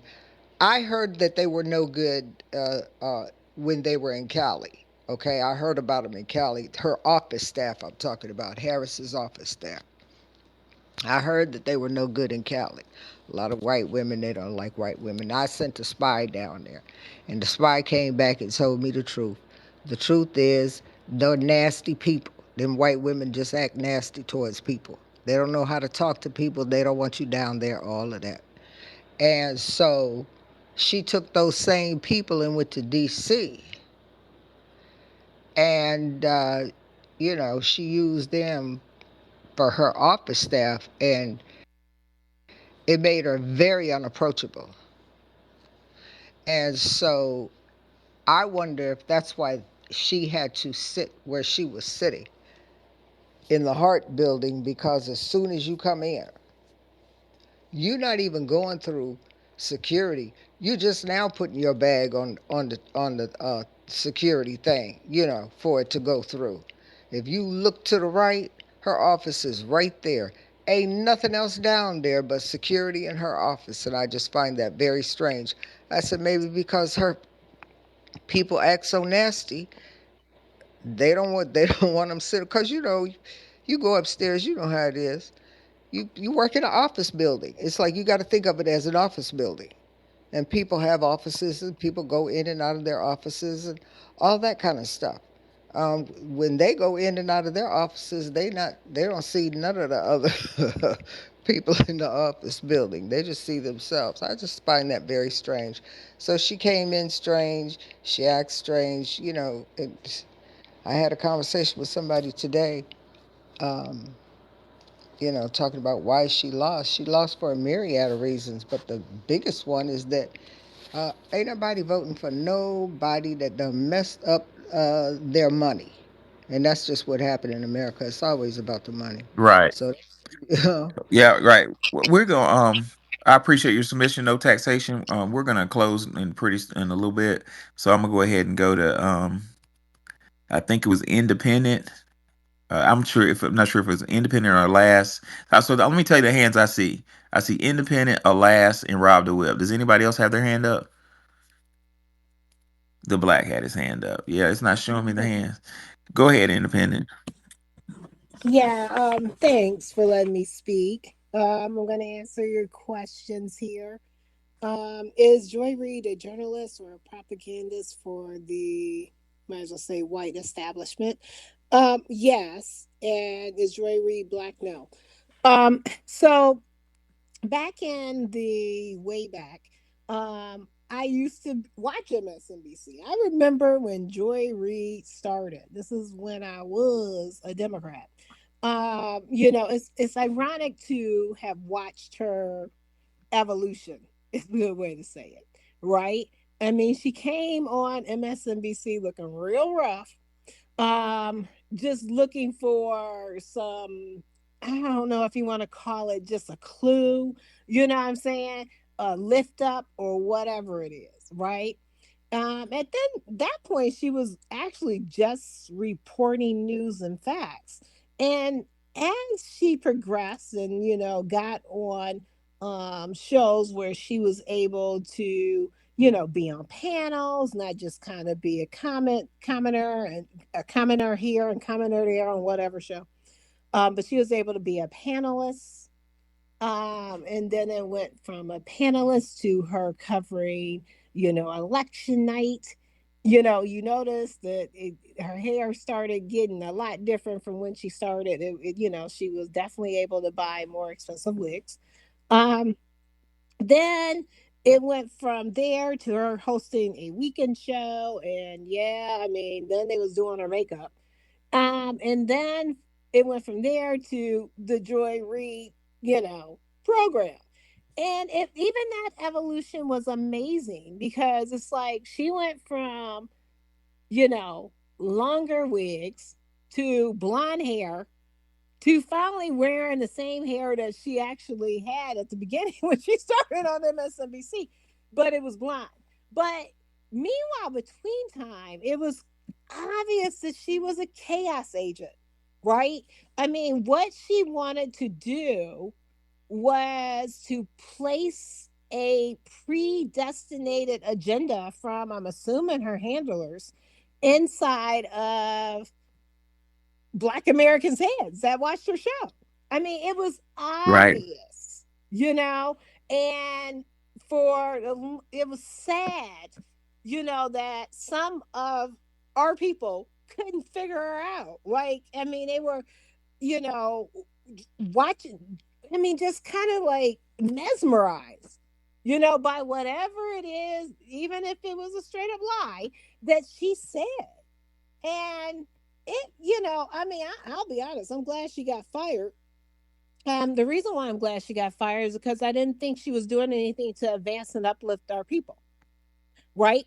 And so she wasn't doing anything of that nature, and she was a chaos agent and causing our people to be ill-informed, misinformed, and might as well just say propagandized on purpose because she was getting paid by that. Yeah, I mean, she needed to be fired. And it's I'll go as far as to say this. I mean, I personally do not believe that any Black American needs to watch anything on MSNBC or really cable news for that instance, in general, because all of it is just straight garbage propaganda. And, we can get the news or information by, programs like this space, and we can also get it from reading real materials, right?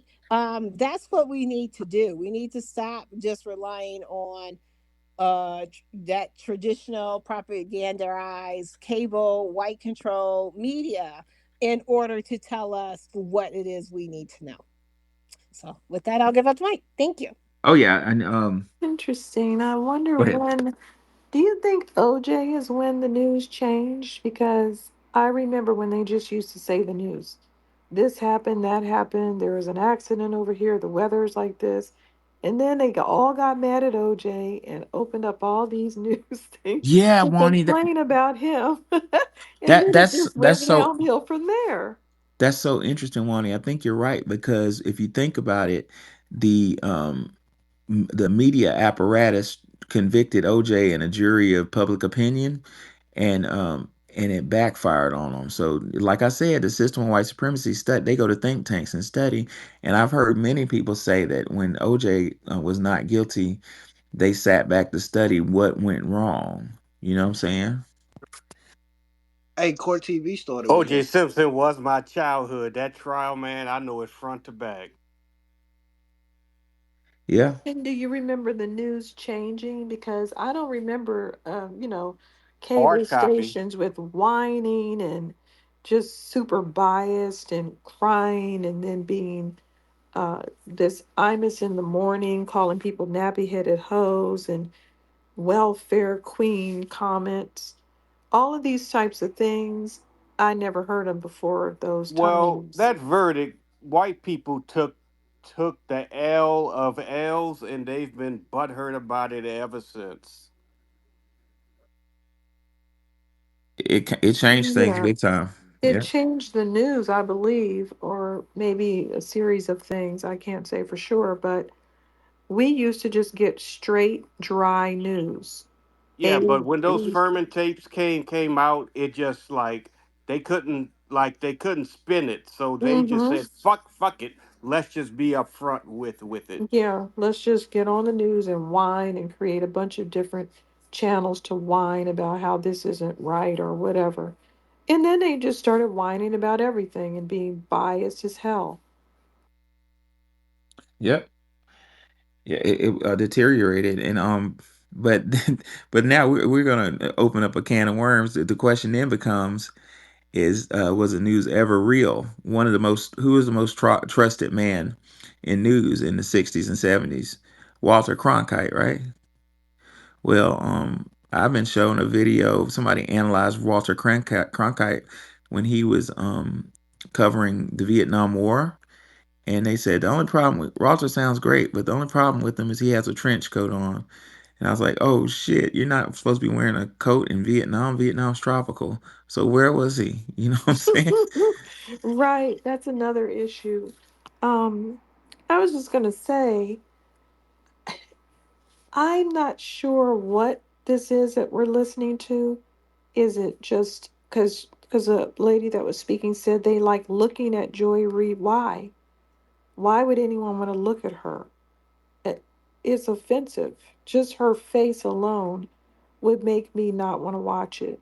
And she's whining and she's biased.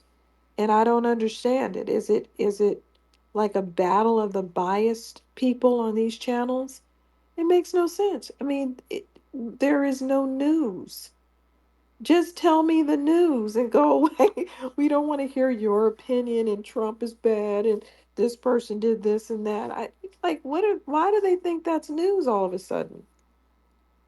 Well, if I can reply, I didn't like looking at Joy Reid, but there are Black Americans that literally were craving for her to come on at whatever time that she came Okay. on MSNBC, I guess in the evenings, right? I mean, they hung on this woman's very last and first word. I couldn't understand it. You know what I'm saying? Because honestly, even when she was back as like just the person that cut into like news stories or something, that's way back. What? Because she's been there for a while, for at least 12 years. You know, I mean, it's not like she sounded that knowledgeable then. So I didn't really get it, right? I mean, I never really was her fan at all, but there were people that were. All right. All right, we're gonna go to get some new speakers that hadn't spoke. I'm gonna do housing, and then we'll go back to Rob the Whip, and Black will have last words. Go ahead. Let me let housing up here. Come on, housing.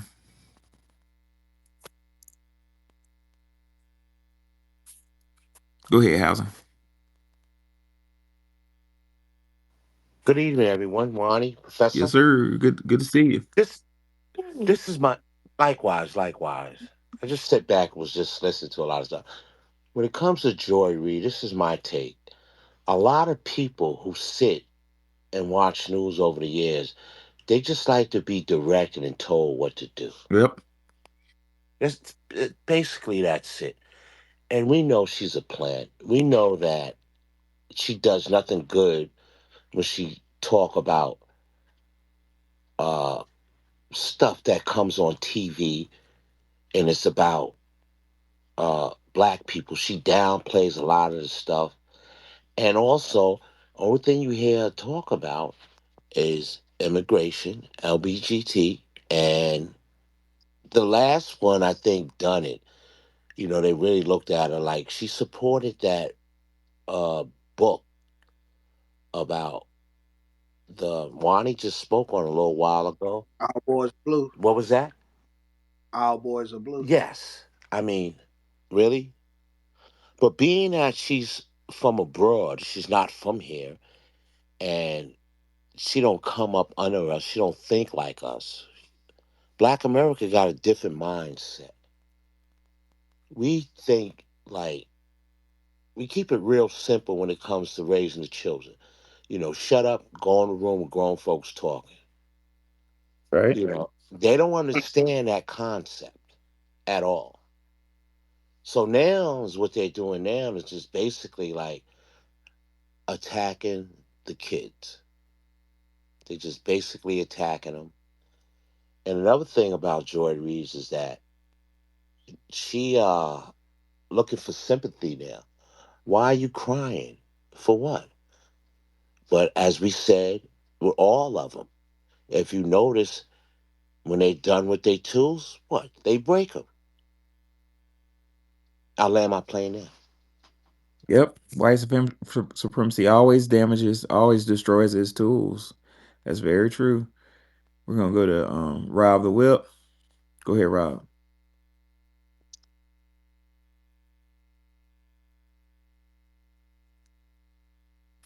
Brother Rob, can you hear me? See, Rob the Whip can't hear me. While we're waiting on Rob the Whip, go ahead to Black. What's going on, What's up, Professor brother? Money? Hope y'all having a great Sunday. Yes, sir. When it comes down to Joy Reid, I remember her when she was with the Griot. And if you know anything about her ilk and her MSNBC teammates like Jane Plaskett, they was under the Obama regime. That's why she made it so far. And the rest of these folks on MSNBC. And if you look back at the interview with her and uh, Tavis Smiley after him and Cornell West had wrote the book about Obama, and she was criticizing him about being so hard on Obama around that time period, and that's what I knew. She was a op. I ain't, it was before the delineation. I ain't really uh was on it, but I always felt like she was. It was just something different about her.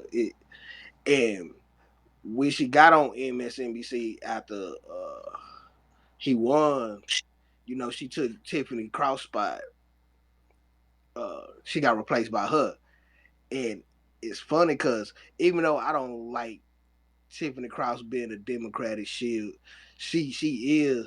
I feel like she's one of those that could be swayed and can understand the difference of this delineation movement. So that was one reason why I feel like they pushed her off, and she ended up getting like being stuck on uh the little chick and Andrew Gillum on their little podcast, which is bullshit. So at the end of the day, I'm glad she got fired. She gonna turn into another Don Lemon, and she gonna try to do a podcast or like Mark Lamont Shield, which I can't stand him.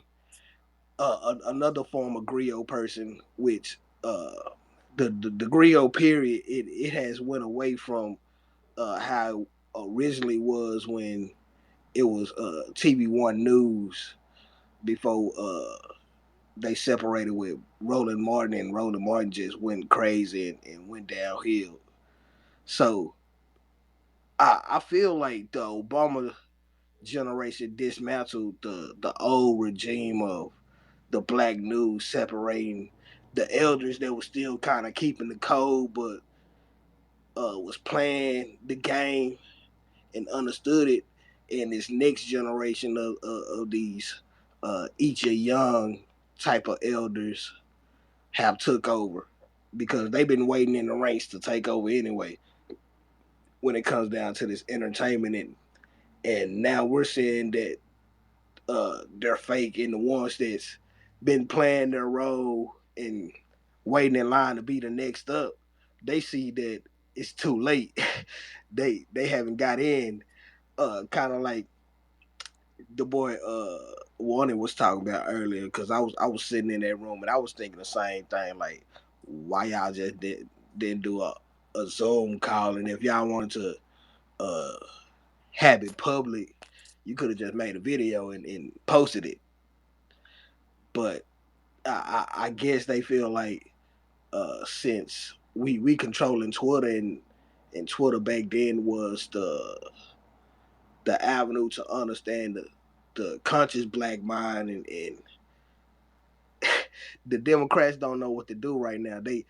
That's why we got them little 25 window lickers down there trying to figure out what's 28 now, trying to figure out what we doing and what we talking about, because they know they have been exposed, and we ain't falling for the okie doke no more. So it's either you gonna fall in line and line up with what we talking about, or we gonna expose you like we have been doing for the last couple of years. So hope everybody having a great night. Uh, continue our hard work exposing these different tellers, because you notice they snitching on themselves. And if you did watch the Oscars, and you see how old girl just quickly delineated when she got that award. Tariq been telling us when they win something, they separate. They get to talking about they Dominican, they the first Dominican, and the first Puerto Rican. Hey, let them be that. So when we get that check, they gonna continue to be the first Puerto Rican, the first Dominican, whatever they want to be. They ain't LBA, goddamn me. Right, right. Dr. Francis West Welton calls it a means of escape. I was looking for it while you were talking black, but she puts it in really interesting terms. She says, you know, that's a way of escaping, like looking for, and it's different ways you can do it, but looking for that little ancestor from wherever. Like me, I'm mixed with English, because my big mama was raped on those fields of County, Alabama by an English, slave owner. So that'd be like me saying I'm an Englishman, Shout out to England because I'm mixed with, English. It's crazy. Black Americans are an amalgamation, and who drives me crazy with it was who got me was her. Y'all remember her? Because I like her's music, and her. I was hurt when I found out she wasn't one of Cause us. she looked like a sister. That's to me. I don't see any Filipino really. Um, and she when she came out with that shit, I was like, oh no, not you. But that's the way. That's the name of the system.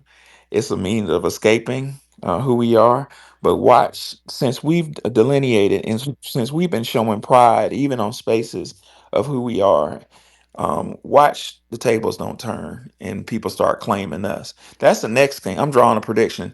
That's the next thing that's going to happen is people going to start saying, no, no, no, I'm black. I'm foundational black American. They're going to start lying on us. Rob the Whip, you had final words? Rob the Whip probably went to sleep. So again, it's Joy Reid, a journalist or propagandist. Propagandist all day for the system of white supremacy. Allegedly. Is Joy Reid black? No, that's not her lineage. Her lineage is from the Congo. Um, I'm black, foundational black American. Ladies and gentlemen, if you want to know more about psychological warfare, go to Our Story Publications in the Jumbotron. Put $25 on the Cash App and put your full mailing address. If you ordered earlier this week, I had about 12 orders. It's already been sent out. It's heading your way. So look forward to look for it in the mail. Last but not least, you'll in the jumbotron you'll see Wani Spot's Cash App. Show her love for all her support and scholarship. And if there uh, any further, anybody wanted to conclude, Rob the Whip, you back? Going once, going twice. Wani, you had any last words? Good night. Okay. Good night, y'all. I will see y'all tomorrow. Happy Monday. Peace out. Peace. Peace.